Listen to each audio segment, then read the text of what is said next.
Hello, Robert. How are you feeling? Grateful certainly to have the chance to interview with you and to do a little podcast. Frankly, the world's in need of a new source of energy, and in my opinion, fusion should be the one, but I'm actually willing to accept anything that's clean and doesn't do a lot of harm. So the first question is, what sparked your interest in nuclear fusion specifically?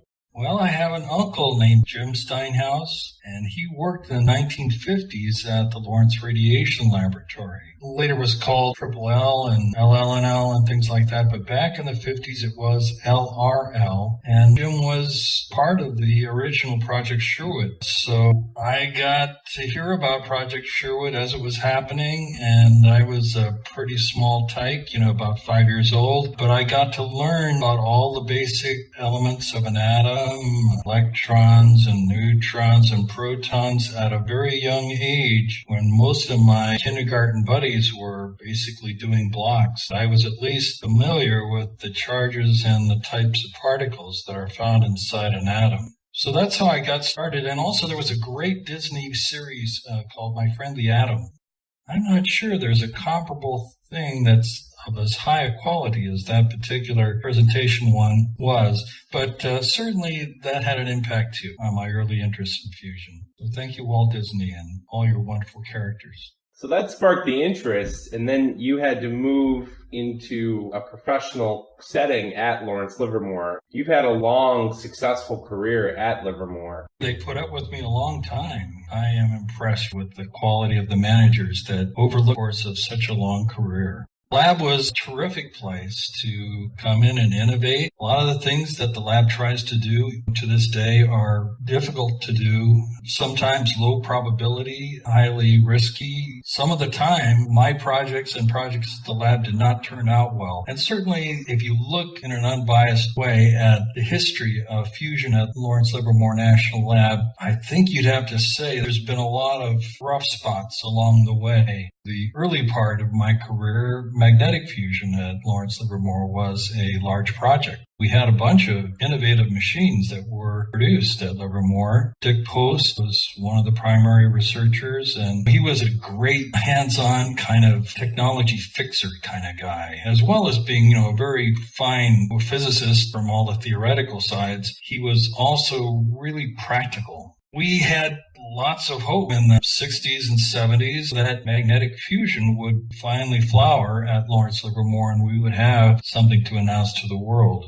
What year did you first start at Livermore? I started in 1974. At that time, we were actually being administered by the Atomic Energy Commission. It was the last few months. I might be able to claim to be among the last dozen or 24 Atomic Energy Commission hires. I still have an Atomic Energy Commission driver's license, which I prize. I didn't know that they issued separate driver's licenses. They had separate driver's licenses. You needed a special license to drive at the Nevada test site and on lab sites like Idaho National Lab. I was a little bit loath to walking around at some of these large sites. They did provide bicycles that didn't require licenses, but I was anxious to use the vehicles they had available, so I had a license. So 1974, had the energy crisis just happened at that point? It was just in the process, and we were looking really strongly at alternative sources of energy. Fusion as a program received a major bump in interest. There had been quite a bit of interest at Lawrence Livermore going all the way back to the founding. The research was mostly classified at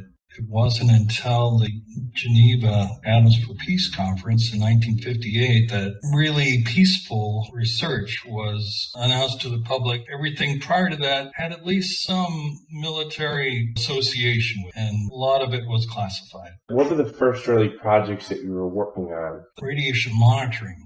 I was assigned to monitor the radiation that was left over from 1950s thermonuclear atmospheric tests at the Nevada test site. I would take counting gear and go out into the desert and map little maps of radiation levels and would preserve for history where you could find water and the best food on the site just for self-preservation.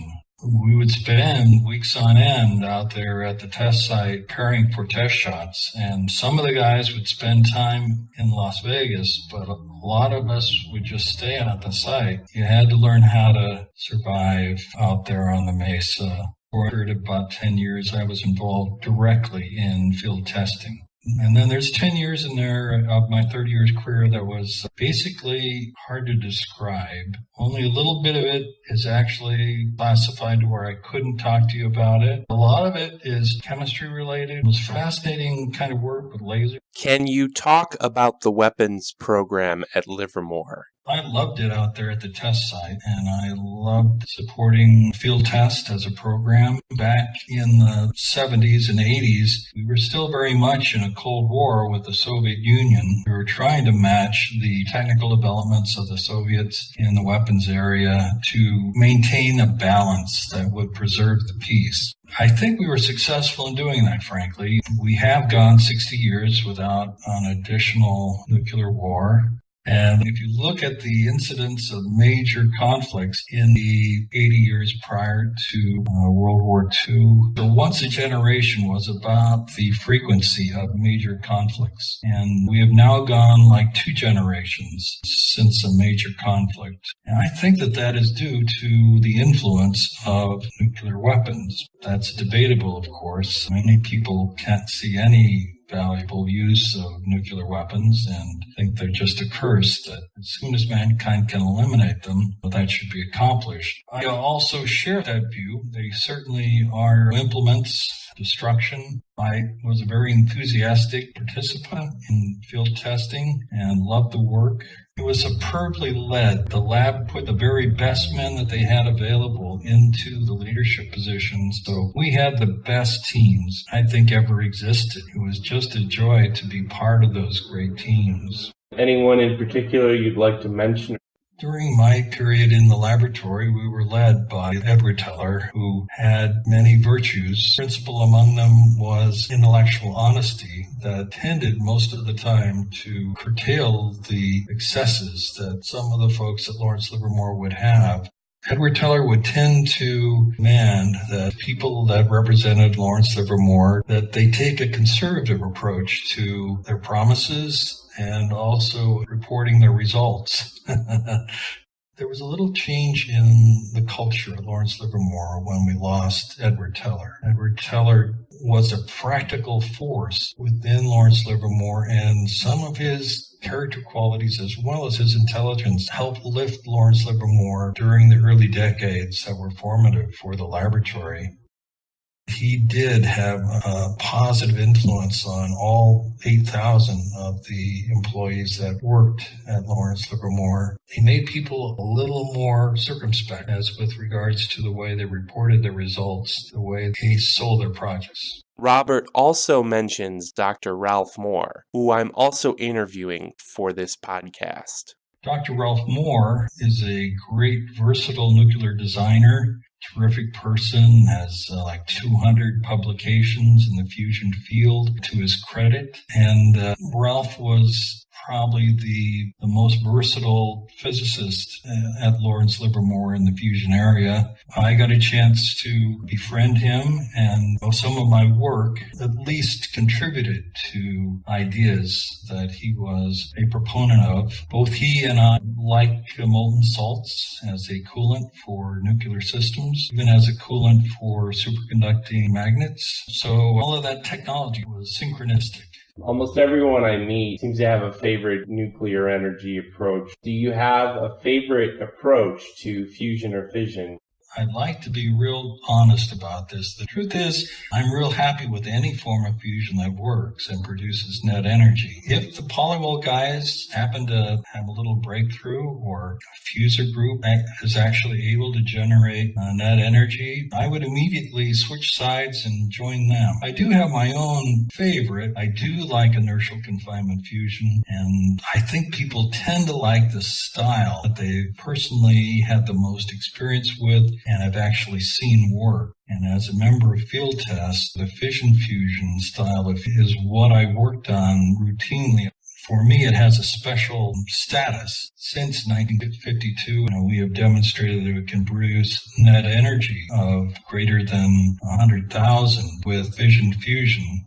And I believe that that will also be possible, although maybe not with that kind of energy gain with versions of inertial confinement fusion. The truth is, I think that some of Sandia's work with maglev and also ion beam style fusion drivers has much to say for it. There are going to be people that are going to listen to this that have no idea what maglev is. Maglev is an exciting technology. It uses an effect called a pinch. It uses an intense magnetic field by passing a current through the plasma, and that squeezes the plasma down to produce fusion. When you take materials and bring them up to the state of a plasma, they separate the nucleus and the electron. The plasma can electrically conduct, and you can cause huge currents to pass through.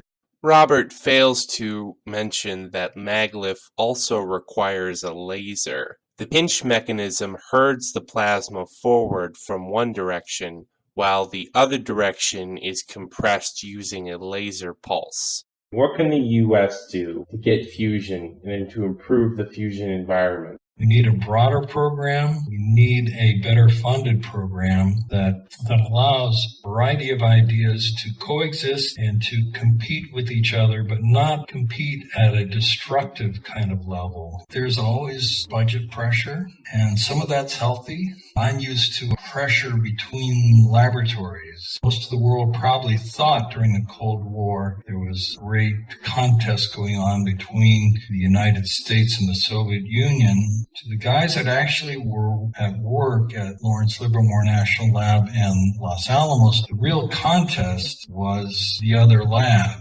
Truth is, we didn't sleep at night because LLNL was so good. We had some good guys doing the work, so the country was well served by that competition. Sandia is a tremendous outfit, and I think they feel their projects don't always get featured as big experiments like ITER and also NIF. Sandia has pulled Lawrence Livermore out of so many dark holes and was such a tremendous help in accomplishing the work in the weapons area. There's no way for me to emphasize enough how good the job they did and how good a job they continue to do. In the fusion area, lots of competition too for dollars, but sometimes the competition is at such a level that it's destructive. There's plenty of good ideas in fusion that don't really get a chance to see the light of day. There is unfortunate pressure to consolidate fusion efforts into just a small number of programs. On the tokamak magnetic confinement side, we have mostly consolidated into ITER and NIF on the inertial confinement fusion side. While I do like both of those large experiments, I feel that is way too restrictive a selection, that there should be a much broader field of fusion experiments. Choosing to consolidate all effort into two large experiments so early has great technical risk. One or the other, or maybe both of those technologies, aren't valuable on a commercial level. They may work as physics demonstrations, but we need a new source of energy. We need a new clean source that can provide the power to lift people out of poverty. And that certainly can be fusion if the program is managed well. We need a broader program with experiments of all different scales, large, medium, and small experiments. And we need a broader range of technologies, all running in parallel to get the commercial fusion that the world needs. There is so little funding. Some of the projects actually start infighting with each other. We are a large enough country. We waste enough money on other less important things to where increasing the size of the fusion program a bit and broadening the scope and range of the technologies is something, America should do. Do you have any projects that you're working on now that you want to talk about? As far as my own work, I continue to work on things that are related to my work at the laboratory in inertial confinement fusion. In test program, we basically did all of our designing to satisfy the Department of Defense. It was only things that were of direct interest to DoD that got funded. There were, however, many ideas that were outside of what was of weapons interest. In particular, it's my belief, and I think the belief of many people that were part of field test, that we could have gone smaller than what we actually ended up doing. The smallest thermonuclear devices that we produced during the Cold War had yields around 1 kiloton of fusion yield. But about 60% fusion and about 40% fission, still devices that are a little bit too big to be comfortable. We did have a program in the 1970s called PACER, which attempted to use military-derived fission fusion technology to build power plants. And for 2 or 3 years, we got a chance to explore that. Dr. Ralph Moore was actually the lead scientist for the PACER fusion effort. And Ralph had some pretty interesting, innovative molten salt approaches to harnessing fission fusion energy that I'm sure would have resulted in actual practical tests at Nevada if the program had been allowed to go on for another 2 or 3 years. We had devices left over from Plowshare. There was a device that Lawrence Livermore made available to commercial industry, to the mining industry, and to folks that were interested in excavating harbors, and cost about $50,000. That was a thermonuclear device. The higher percentage of fusion that you get, the less fallout, the less radiation you generate. So the impetus is to create as high a percentage of your energy from fusion and as low a percentage as possible from fission if your intention is a peaceful application. And we did get devices that we actually tested that were 97% fusion, 3% fission yield. Dr. Ralph Moore was confident that we could get to 99% fusion and 1% fission if we had a chance to extend some of our research in the area and build energy-optimized devices. I would today advocate a pure fusion version, doesn't use a fission primary, but uses actually a DT or deuterium-tritium primary that can be relatively easily ignited, and then a pure deuterium secondary that actually generates most of the power. So it's a 2-stage device. I call my preliminary design mini mic after Ivy mic. Mini mic is just a very much scaled down, basically 1 part in 2,000 as large as Ivy mic was in terms of total energy yield, but pure fusion, no fission primary, and capable of comfortably being placed inside a vacuated chamber and then ignited, generating easily manageable, safe amounts of fusion energy. That's one of my current interests. That probably is my key fusion interest. I asked Robert to comment on the recent problems with the National Ignition Facility, or NIF. That's a pretty large experiment, and we did have a national ignition campaign that ran up through 2012. It was the hope of lab managers that we would actually achieve fusion ignition by the end of 2012. That didn't happen, and so there was consequences of that. Congress, frankly, was not pleased. Things that were promised by Lawrence Livermore lab managers did not happen. So that is unfortunate in my opinion. Every lab basically lives on its reputation. Is there anything else that you didn't get to talk about that you wanted to mention?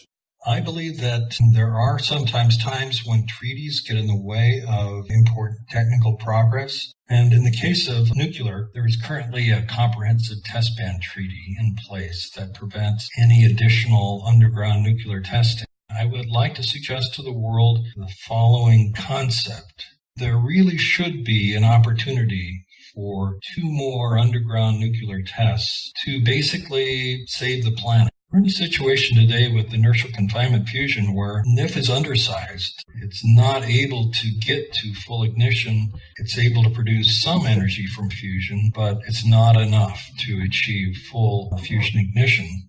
In the case of an underground nuclear test, you can replace the laser driver or the ion beam driver with X-rays from a nuclear device and have success in generating full fusion ignition. That was actually demonstrated repeatedly in a once classified series of tests called Halide Centurion, which were a series of tests in the late 1980s and early 1990s that demonstrated conclusively that you can generate sufficient X-rays to remotely produce full fusion ignition. The thing that Halide Centurion didn't answer was the minimum energy that was required to produce ignition. NIF was designed basically using two major computer codes, a code called LASNIX and another code called Hydra. In the 1990s, the codes that we had, we thought were sufficient to project what the driver requirements would be for a successful laser fusion experiment. And the truth is that LASNIX and Hydra of mid-1990s underestimated the size of the fusion driver and caused NIF to be undersized as an experiment. Is the most significant reason why we don't have a successful ignition at NIF today. We need more than 2 megajoules of driver energy. In Halide Centurion, the lowest successful energy was around 50 megajoules.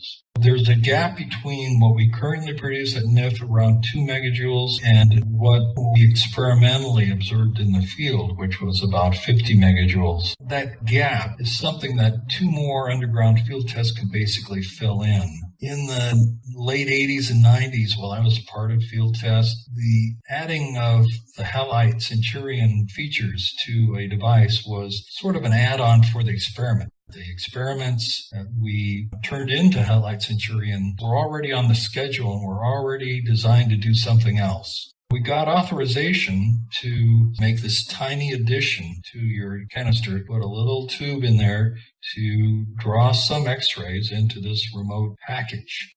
All of these Halide Centurion experiments were not primarily for fusion purposes. None of the experiments that we did were intended for fusion. It was really a military experiment that we piggybacked. And as a result of that, we didn't really have that many data points as far as intensity levels of the X-rays that were produced as a fusion driver. And we only got a few points down on the lower end, around 50 megajoules. We couldn't define the bottom of the lowest energies that were successful in producing full fusion ignition. A lot of us felt that that lower threshold was something like around 10 megajoules, but we couldn't prove it with the field data that we were able to acquire. Now, if we had the luxury of being able to take over an entire underground experiment and just instrument it with a bunch of lines of sight to a specific experimental device, we could define a whole range of driver energies and test them and find out where is that transition. What is the level of driver energy that we need to design future ICF fusion experiments to have success? And that would be a tremendous contribution, as instead of going kind of blind with computer models that have shown themselves to be sufficiently inaccurate to have resulted in NIF and the disappointments of current situation where we're underpowered and not able to reach ignition, we'll have clear goal to reach for. We know experimentally, flat out, from data taken in the field, we'll get fusion at a certain level under certain conditions, certain plasma density, certain confinement time. We know at that point what we have to engineer to have success. And that would greatly accelerate all the rest of fusion efforts around the world. We would be designing with known parameters instead of hypothesized, guesstimated, the best we can guess. But obviously NIF is an example where we guessed wrong in the mid-1990s and built a big experiment that can't quite get to the goal. The truth is, underground field tests are pretty cheap. In the mid-70s, we did underground tests at Nevada for $2 million each. That's cheap as far as ITER goes. I have a hard time coming up with a driver source that's very repeatable and very dependable. It's better than underground tests. We still have 2 holes that we prepared out at the test site already, fully instrumented, powered, finished, all ready to go. They could be used to greatly advance the state of the art in inertial confinement fusion and eliminate a major area of guesswork looming over us. All right. That about does it.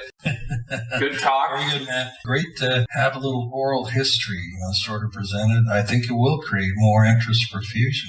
Take All care. right, take it easy. Yep.